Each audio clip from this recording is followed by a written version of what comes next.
machine with beautiful mechanisms, sounds, and a spinning Dorito. The rotary engine sure was something else, but like all of us, it sure had its flaws. And the purpose of today's video is to educate you on those flaws, because after all, it's important to know the history of machinery in aspects of what worked and what didn't. So starting off with its first law, we're going to be talking about its low thermal efficiency. And in simple terms, thermal efficiency is basically the fraction of heat input that's actually converted into useful work. And the major reason that the rotary engine failed to excel in this area is because of its combustion stroke.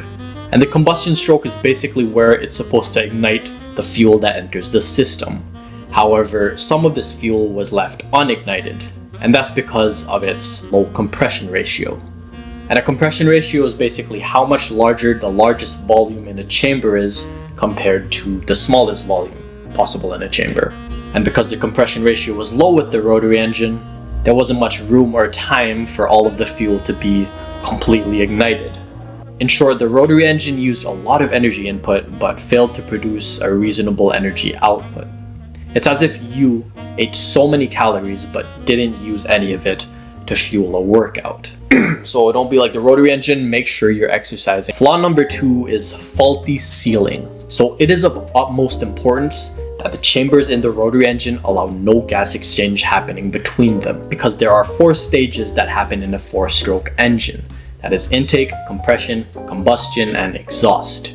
So for example, if some of the fuel that's happening in this top chamber, which is in the intake stage, would leak into the bottom chamber where fuel is being exhausted out of the system, as you can tell, fuel overall would be wasted.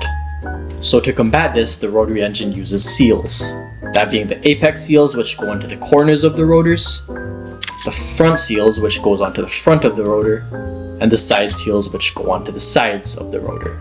So first off, because of the apex seals being quite thin, it can unfortunately allow some gas exchange between chambers.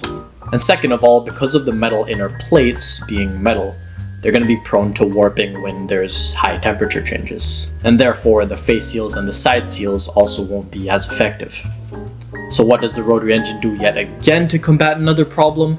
It injects oil into the actual chambers. Which brings us to our last major flaw, the burning of oil. And the fact that the rotary engine burns a lot of oil means that it has higher emissions, which is not good for the environment, which is not good at all. So this is definitely a huge flaw on the rotary engine's behalf.